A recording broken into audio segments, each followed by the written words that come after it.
Sejarah Tingkatan 5 Bab 8 Membina Kemakmuran Negara. 8.3 Pembentukan Dasar Pembangunan Nasional (DPN). Objektif pembelajaran 1. Menyatakan latar belakang pembentukan Dasar Pembangunan Nasional.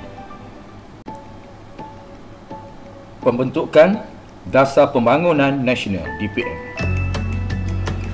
Rangka rancangan jangka panjang pertama RRJPS1 dan DEB berakhir pada tahun 1990. Dalam tempoh pelaksanaan DEB 1970 hingga 1990, ekonomi Malaysia berkembang dengan pesatnya.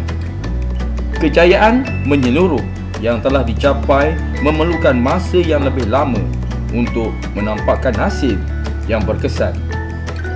Usaha yang dilakukan melalui DEB diteruskan pula oleh Dasar Pembangunan Nasional (DPN).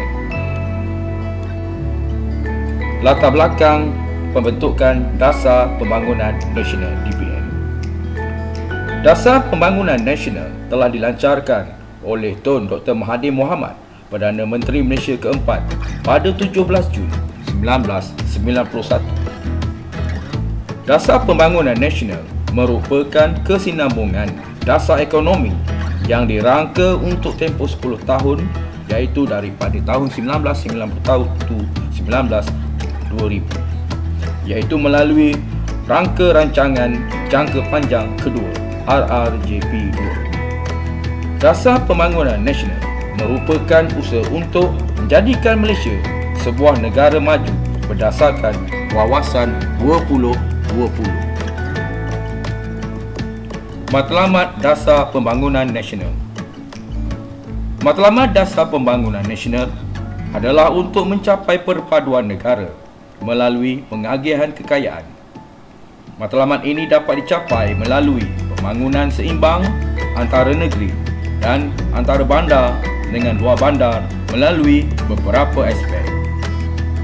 Matlamat Dasar Pembangunan Nasional dilaksanakan melalui Rancangan Malaysia ke-6 dan Rancangan Malaysia ke-7. Objektif Dasar Pembangunan Nasional. Objektif Dasar Pembangunan Nasional adalah untuk mewujudkan masyarakat yang bersatu padu dengan memperkukuh kestabilan sosial dan politik serta mengekalkan pembangunan ekonomi yang berterusan. Dasar Pembangunan Nasional menetapkan langkah ke arah membolehkan Malaysia mencapai taraf negara yang maju dalam semua aspek seperti keadilan sosial, nilai, etika dan moral, kestabilan politik, kualiti hidup, kecekapan pentadbiran kerajaan serta kecemerlangan ekonomi. Strategi Dasar Pembangunan Nasional. Dasar Pembangunan Nasional menggunakan beberapa strategi yang merangkumi bidang ekonomi, sosial serta pembangunan kemudahan fizikal untuk meneruskan usaha membasmi kemiskinan dan menyusun semula masyarakat. Antara strategi ekonomi ialah penglibatan aktif pihak swasta dalam pembangunan ekonomi negara. Kedua, melibatkan program penanaman semula. Ketiga, penggunaan sains dan teknologi. Dan keempat, meningkatkan pemilikan saham Bumi Putra. Manakala strategi sosial. 1. Memberi insentif serta kemudahan pendidikan untuk kemajuan masyarakat miskin tanpa mengira kaum. Kedua, mewujudkan masyarakat perdagangan dan perindustrian Bumi Putra.